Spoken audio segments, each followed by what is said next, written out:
Assalamualaikum warahmatullahi wabarakatuh. Kami dari kelompok tua Bank Lembaga Keuangan Syariah yang diampu oleh dosen Pak Lutfi Heri Rahmawan, ME.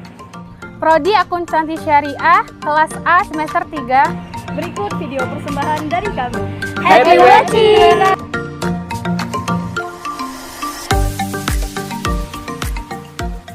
Baiklah, saya selaku moderator akan memperkenalkan diri saya dulu. Nama saya Adi Apriyadi, NPM 2151030110 dengan hobi membaca buku.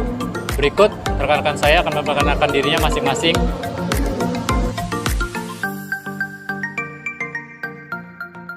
Halo, saya Nadia Pratyani, NPM 2151030006. Hobi saya membaca.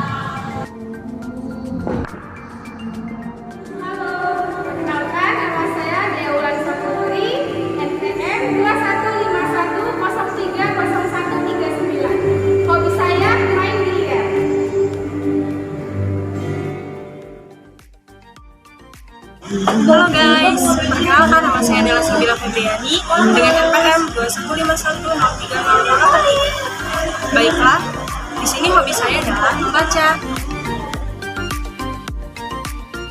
Halo, perkenalkan nama saya Changelin Dinas, NPM 2151030173. Hobi saya traveling. Sekian perkenalan singkat dari saya. Terima kasih. Halo guys, perkenalkan nama saya PS Aulia, NPM 2151030099. Hobi saya menonton drakor. Hai, perkenalkan nama saya Karinya Junisa dengan NPM 2151030180. Hobi saya menonton anime. Terima kasih.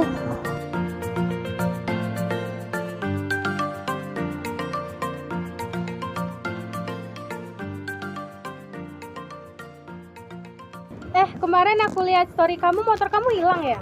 Iya, kemarin motornya hilang. Gimana sih ceritanya kok bisa sampai hilang kayak gitu? Jadi gini, kan kita orang tuh ke warung kan, tinggal bentar, terus pas keluar itu kan hujan gitu ya. Terus hilangnya tuh nggak ketahuan. Waktu kita orang mau pulang, motornya udah nggak ada. Padahal di situ rame posisinya. Sabar ya Chan ya. Tapi kalian tahu nggak sih kalau motor itu masuk ke dalam aset? Emang aset itu apa? Nah, jadi aset itu adalah sumber daya yang dimiliki dan dikendalikan oleh perusahaan atau entitas gitu ya. Itu yang diharapkan akan mendatangkan manfaat di masa depan gitu. Berarti nah itu jadi kan jadi aset itu diharapkan akan mendatangkan manfaat di masa depan. Berarti si Ican ini termasuk kehilangan asetnya dong? Iya, asetnya berkurang gitu. Aset itu ya, aset berwujud. Iya, nah jadi sebenarnya aset itu nggak cuma aset berwujud aja loh teman-teman. Aset berwujud itu adalah aset yang memiliki wujud fisik, kayak motor itu tadi. Jadi aset yang dapat digunakan, dapat kelihatan wujud fisiknya. Nah, aset tidak berwujud itu ya contohnya itu ada goodwill, terus hak paten dan lain sebagainya. Nah teman-teman ya, aset yang dibilang Nadia itu tadi adalah salah satu aset keuangan nih teman-teman. Saja ya, aset keuangan itu atau financial asset adalah aset yang dimana telah dinilai oleh suatu perusahaan yang telah diklaim kontrak, seperti deposito bank nih, obligasi sama dan lainnya ya. Aset ini biasanya diperdagangkan di pasar dagang ya teman-teman. Jadi apa sih, kan tadi aset keuangan ya, apa sih bedanya sama aset keuangan? Beda aset keuangan sama aset berwujud. Nah, jadi gini guys, perbedaan dari aset keuangan dan aset berwujud itu sebenarnya benar-benar beda. Jadi kalau misalkan aset berwujud itu kan benar-benar ada bentuk fisiknya ya, fisik terus kelihatan gitu barangnya. Sedangkan pada aset keuangan itu bentuk fisiknya itu nggak ada karena dia hanya berupa uang gitu. Terus aset keuangan itu ada jenisnya nggak sih? Oh, jelas ada kalau aset keuangan itu. Yang pertama itu contohnya kayak ada deposit. Nah, deposit itu biasanya itu simpanan yang dimiliki oleh suatu perusahaan. Terus ada juga yang kedua itu obligasi. adalah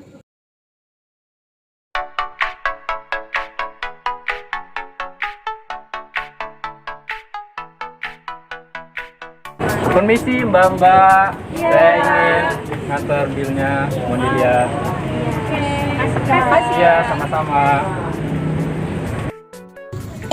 Guys, lupa bawa uang. Ada yang bawa uang lebih nggak? Wah, ada dong, kayak aku ada dong.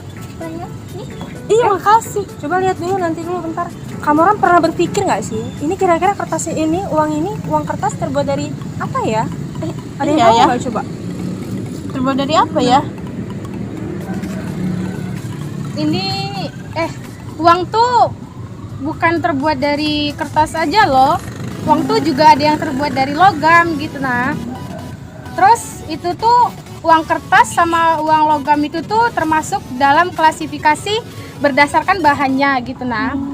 Klasifikasi uang tuh bukan cuman berdasarkan bahannya, itu kayak ada yang lainnya kayak berdasarkan nilainya gitu. Itu tuh ada bernilai penuh sama tidak bernilai penuh kayak gitu. Bernilai penuh itu kayak mana? Nah, kalau yang bernilai penuh itu tuh uang yang nilai intrinsiknya sama dengan nilai nominalnya. Nah, kalau yang tidak bernilai penuh itu uang yang nilai intrinsiknya lebih kecil dari nilai nominalnya. Nah, itu juga ada yang berdasarkan lembaga. Itu tuh kayak uang kartal, uang giral. Nah, kalau uang kartal itu tuh uang yang diterbitkan oleh bank sentral. Nah, kalau uang giral itu tuh diterbitkan oleh bank umum gitu. Nah, terus yang terakhir itu berdasarkan kawasan. Nah, yang berdasarkan kawasan itu tuh terdiri dari uang lokal, uang regional, sama uang internasional. Kayak gitu. Jadi kalian tahu nggak sih sebenarnya itu kira-kira ini apa ya fungsi ini selain sebagai alat pembayaran? Kalian pernah ngeduga nggak sih ini kira-kira apa fungsi umumnya gitu loh? Ada yang tahu nggak?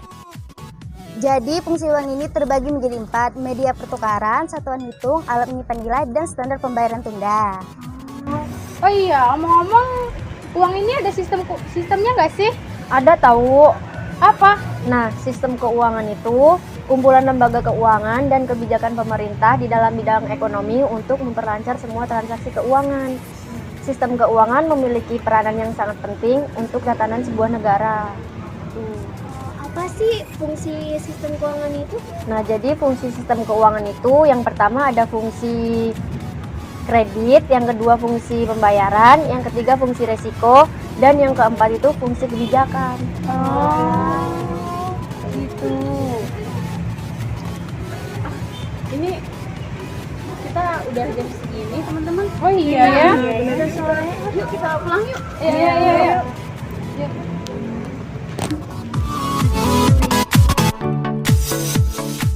Baiklah, itulah beberapa penjelasan dari sahabat-sahabat saya dan rekan-rekan saya tentang apa itu aset, apa itu uang, dan apa itu fungsi-fungsi uang, serta sistem keuangan. Baiklah, sekian dari video yang kami buat. Semoga membantu dan informasinya tersampaikan dengan baik. Kami dari kelompok 2, saya sebagai moderator akan menutup dari video kami ini. Kami akhiri. Wassalamualaikum warahmatullahi wabarakatuh.